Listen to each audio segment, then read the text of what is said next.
Hi everyone. This video will cover the second unit of study in your physical science course, which is energy. So we're going to give a brief overview of the topics you covered within energy, and then you will have to go back and really master some of the skills that you learn. Energy, by definition, is the capacity to do work. The capacity to do work. Okay? There are various different types of energies that we can look at. We'll list a few of them here. We have kinetic energy, which we are going to get into more detail with in the second section here, as you can see.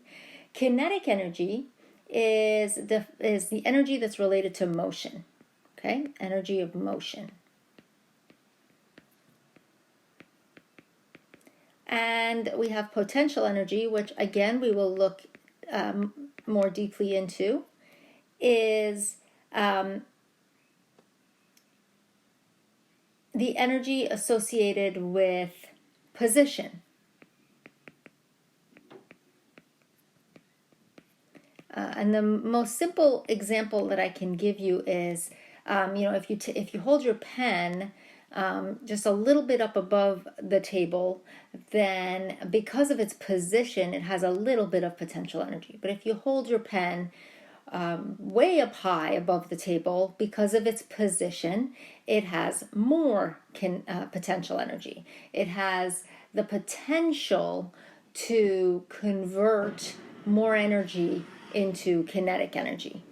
Okay? So we have kinetic energy, we have potential energy, we also have something called sound energy. Sound is a type of kinetic energy. It's associated with vibrating waves. So this is the energy that moves as a wave, as a vibration of matter in wave form. Okay?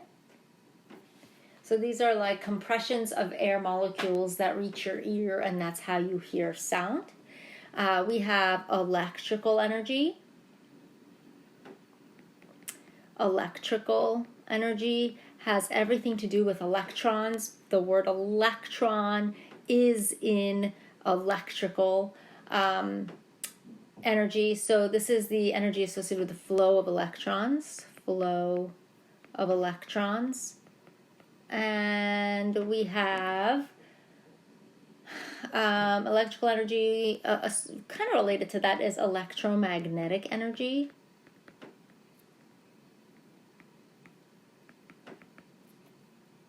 Electromagnetic energy. This is associated with light waves. So energy of light waves.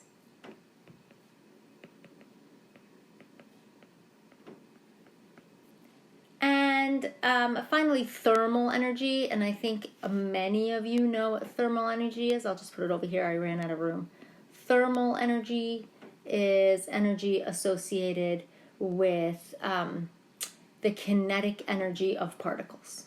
Okay, this is describes the kinetic energy, or how fast molecules are moving, of molecules or particles. Okay, so those are the different types of energy. Now we want to look in detail, as I mentioned before, at the difference between kinetic and potential energy. Okay, so kinetic energy, start with kinetic energy, as we mentioned before, is the energy of motion. It measures how much energy an object has because it's moving. Okay, you can calculate the the kinetic energy of an object by knowing its mass and its velocity. Okay, so the equation you use to calculate kinetic energy is Ke equals 1/2 of the mass m times the velocity squared. Okay, so m is the mass and v is the velocity. So if you get a question that says, what does kinetic energy depend on? It depends on two things. It depends on the mass of the object and how fast the object is going. Okay, so we can write that down. Depends on mass and velocity of an object. Okay. Potential energy, there are different types of potential energy. Okay, so first let's take a look at the one that you're probably most familiar with, which is gravitational potential energy. I'm just going to call it PE, potential energy. Gravitational potential energy depends on the height of the object. Okay, so it depends on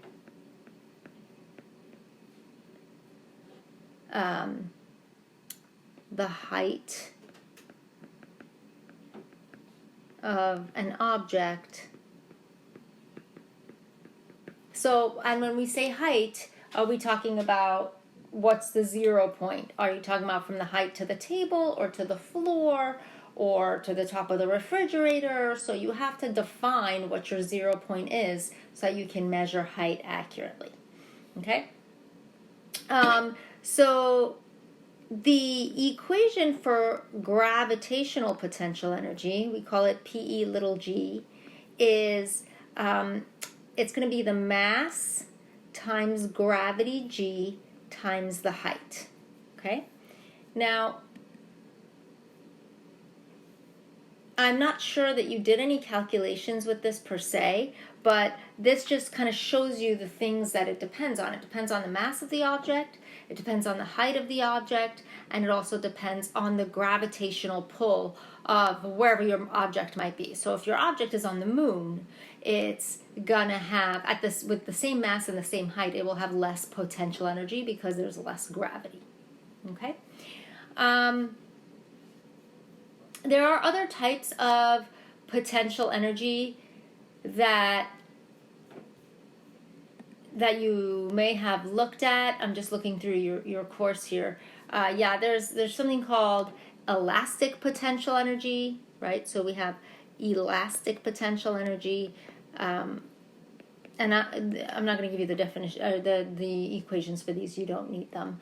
But elastic potential energy is sort of basically like if you're pulling a spring or a rubber band, how much potential does it have to move or make something else move? Okay, so elastic potential energy, you can think of a spring or rubber band or anything that's elastic.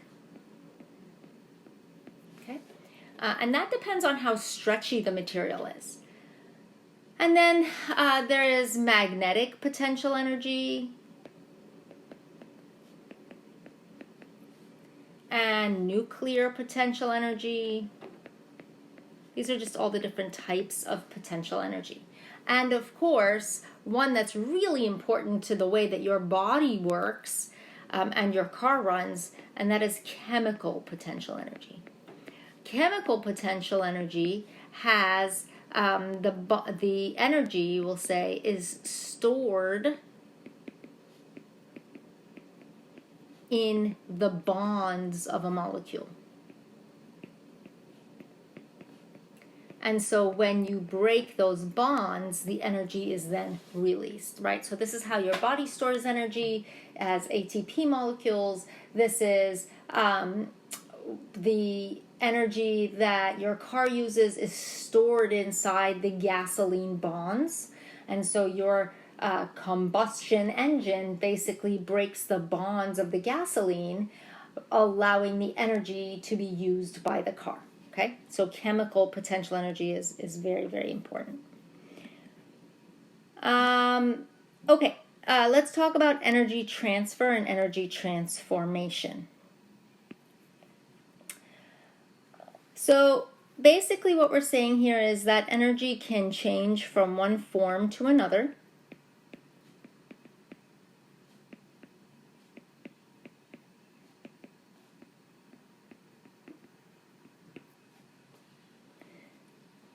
And there are different types or examples of energy transformations. Let's list just a couple of them here.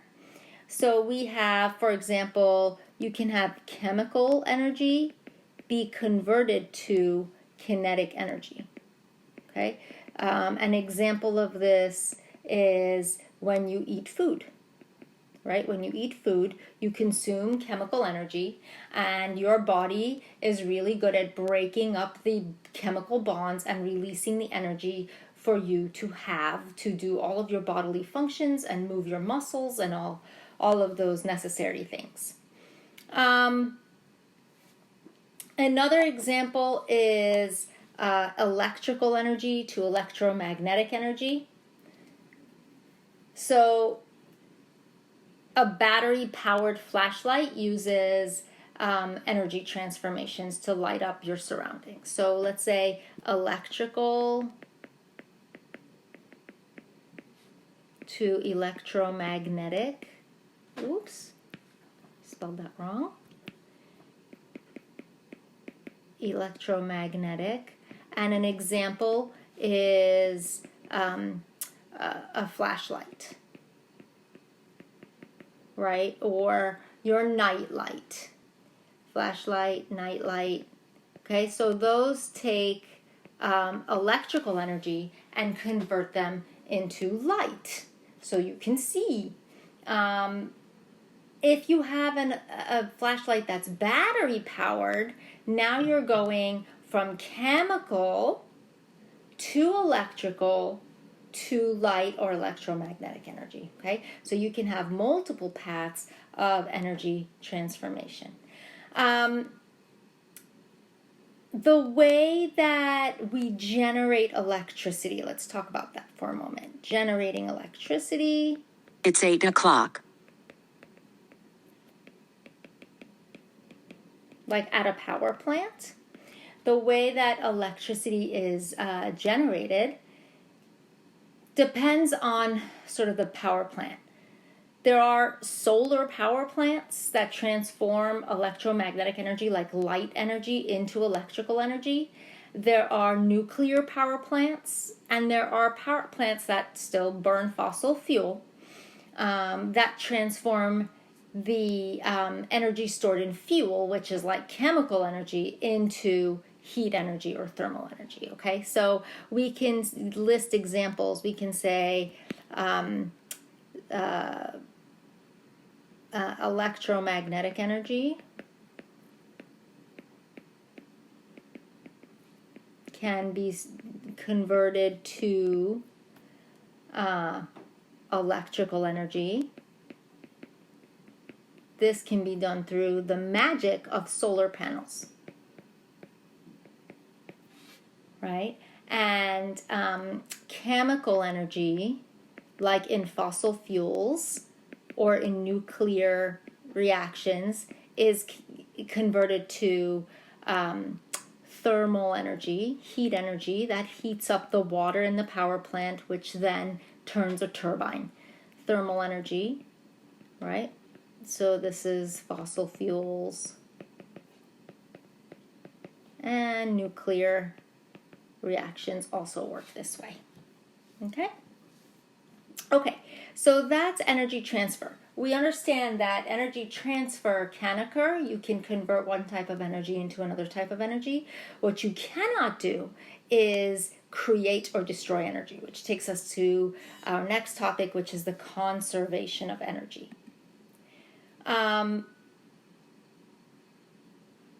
So when we talk about conservation of energy, we have to talk about whether a system is open or closed. Okay? In an open system, energy and matter can both escape or enter. Okay, so let me just draw you a visual here. If you have an open system,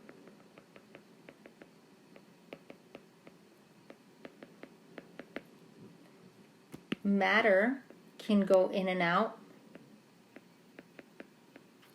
and energy can go in and out.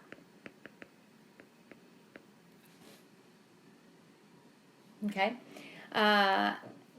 you can also have a closed system, and in a closed system, in terms of energy, we're talking here. So in a closed system, energy can be exchanged, can go in and out, but matter cannot. Okay? So matter does not enter and matter does not exit. That's a closed system. In an isolated system,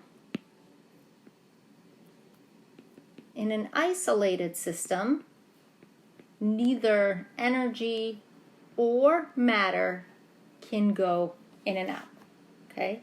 So in an isolated system, sorry, I forgot to write closed here.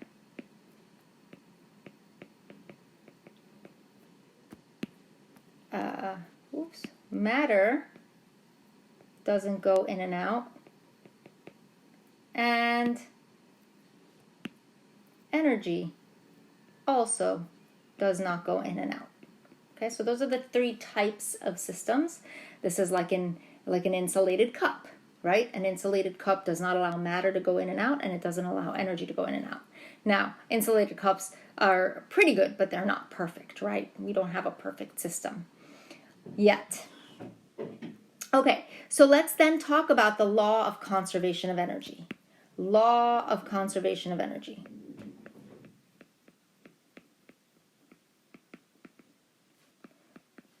Which basically says the amount of energy in a system remains constant. You cannot create or destroy energy. Energy cannot be created or destroyed. All right, so the amount of energy you have in a system remains constant. All right.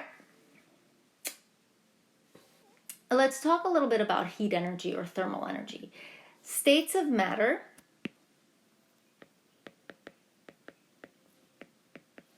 so solid, liquid, gas, and plasma. You already know the difference. Solids have a fixed shape and a fixed volume.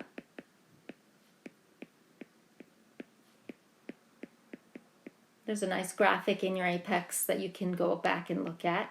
Liquids have a fixed volume but can change shape. They actually take the shape of the container that they're in. They take the shape of the container that they're in. And then gases have a changing shape and volume.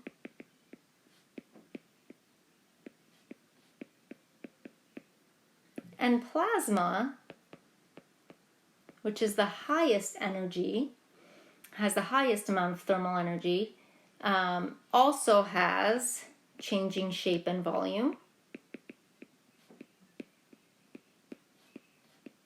So the part of lightning that you can see, the very bright flash of light, is actually plasma. It plasmizes, the high energy plasmalizes the air, and that's what you can see. So this is going in order of increasing energy, right? So this is the least energy, least amount of thermal energy to the greatest amount of thermal energy. So that's the states of matter. And then in terms of temperature. So the difference between temperature and, okay, cut that out, start here. Temperature describes the amount of kinetic energy that particles have. So let's write that down. Temperature describes the amount of kinetic energy particles have.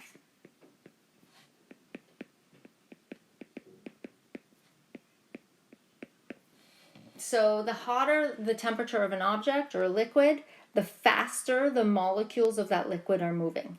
The cooler the temperature, the slower those molecules are moving. So temperature is a direct description of how fast the molecules of a sample are moving. So what is the difference then between temperature and thermal energy? Okay. Thermal energy is the total kinetic energy. So let's write that down. Thermal energy is the total kinetic energy of all the particles in a substance. Okay, that's what we describe thermal energy as, the total amount of kinetic energy of all the particles in the sample of whatever it is that you're looking at. Temperature is the average kinetic energy. I'm just going to write KE. You know what that means. Is the average kinetic energy of all the particles. Okay, so one is a summative. Thermal energy is the summative. It's adding up all the kinetic energies of all the particles. You add them together and you get what's called thermal energy. But temperature is taking an average and saying the average particle is moving this fast. That's what temperature describes. What those are: conduction, convection, and radiation. So conduction, what you have to remember with conduction is that molecules must be touching. So this is transfer of thermal energy through physical contact. Okay, so the hot molecule has to touch the other molecule in order for the energy to be transferred. The hot molecule has to touch the other molecule in order for the energy to be transferred. So in your Apex, it gives you the example: dropping a raw egg into a hot frying pan cooks the egg. So the egg is touching the frying pan, which causes the heat to be conducted from the frying pan to the egg, and that's what cooks the egg. Okay? So what we can write here, example, egg touching frying pan. Okay. Convection is transfer of thermal energy without physical contact. Okay.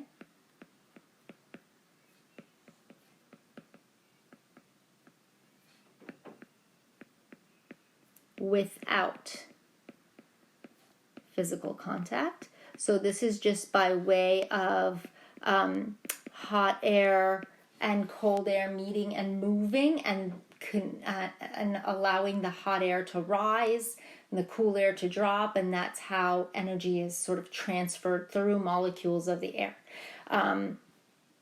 Your example here is warm water circulates in a pool, heating the whole pool. Okay, so we'll say warm water circulating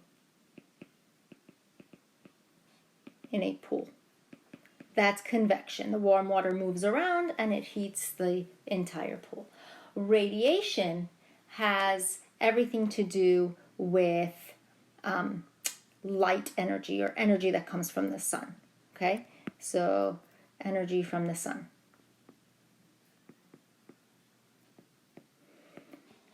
So the example here is holding your hands near a campfire warms them because the campfire is made up of light. The stored energy is from the sun, so that is radiation. Okay, campfire. We'll write that as an example, campfire. Okay. And then finally, the last thing that you guys learned about is just changes of state. So we'll just write those definitions in here really quickly. Solid, when a solid becomes a liquid, that process has a name. It's called melting. I think you guys already know that. And then liquid can become a gas through a process called vaporization. One type of vaporization is called evaporation. Okay, evaporation is vaporization only at the surface. Okay, we can put that in parentheses. Evaporation is vaporization at the surface. And then we can go backwards as well. So if you go from a gas to a liquid, that process has a name that is called condensation. And then from a liquid to a solid, back to a solid, that is called freezing. Freezing. Okay, so those are the different changes of state. That's what these are called, changes of states of matter. Okay, that takes us to the end of your energy unit. I hope you found this to be helpful. Make sure you stop by office hours if you have questions with anything.